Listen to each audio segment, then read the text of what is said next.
সম্মানিত নেতৃবৃন্দ, আমি কারো নাম নিচ্ছি না, আপনারা কমা সুন্দর দৃষ্টিকোণ থেকে দেখবেন, যেহেতু সময় কম এবং এখানে যারা মুরব্বিয়ান, আপনারা কিন্তু আমার জন্ম দেখেছেন।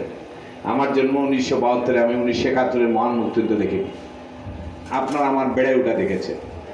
আর আমি তেতকি ইউনিয়নে আসলেই আমি আবেগ আপ্লুত হয়ে যাই, কারণ এই এলাকার মানুষজন যে গত উপনির্বাচন এবং গত নির্বাচনে আমাকে যে ঋণী করেছে, এখন পর্যন্ত একজন মানুষ আমি পাইনি যে আমাকে বলেছে ভাই আমি বিএনপি করি, আমি আপনাকে ভোট দেব না, আমি আপনার পক্ষে নেই। কেউ একজনও বলে নেই যে আমি জাতীয় পার্টি করেছি, আমি আপনার পক্ষে নেই। আপনারা দল মত নির্বিশেষে আমাকে ভোট দিয়েছে। অনেকেই আপনারা প্রশংসামূলক বক্তব্য দেন, আমি এই বক্তব্যের সাথে একমত না। এই যে রাস্তাগুলো, এই রাস্তাগুলো আগে করে দেওয়া উচিত ছিল।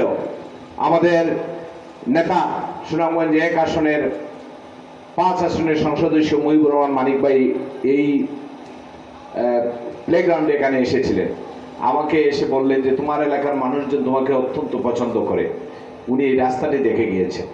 আজকে আমি আপনাদেরকে একটি জিনিস বলতে চাই, আপনারা দয়া করে ইউনিয়নবাসী ঐক্যবদ্ধ থাকেন।